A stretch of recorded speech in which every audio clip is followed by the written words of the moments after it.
My name is Alex Mincek. I grew up in Jacksonville, Florida, and I moved to New York in 1995 to study saxophone at the Manhattan School of Music. And while I still perform, I definitely identify as a composer.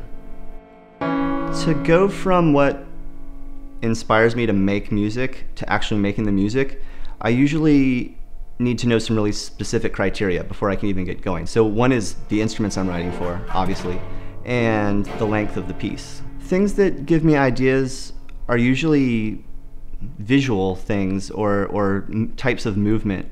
I'm really interested in just different surfaces and textures that are both in the air or that you can touch. So I think a lot about space and movement and surface. I think something that maybe runs through a lot of my work is how we classify things as either being one or many, because basically everything that we consider singular is, a collection of parts that can be examined on their own. So I think one thing that goes through all my work is that idea, this kind of finding the threshold where you switch from thinking of something as unified to disperse.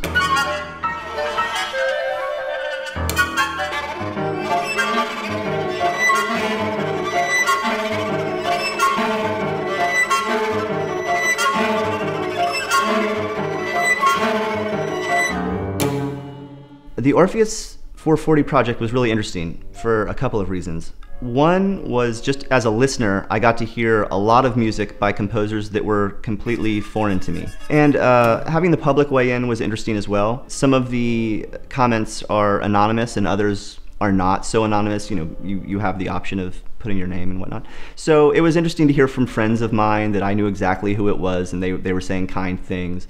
And then it was also nice to hear from people I've never met before and take their criticism or praise as well.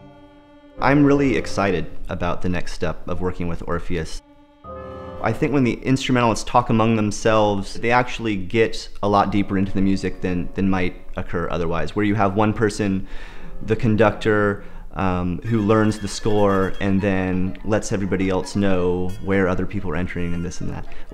Whereas when they have to know everybody's part, I think it just makes them all more educated about the work they're trying to interpret. And working with that many instruments and that many really great soloists is also just really exciting. I'm looking forward to really getting in to the instruments again, some instruments that I don't write for as frequently, and really trying to find something special in those instruments.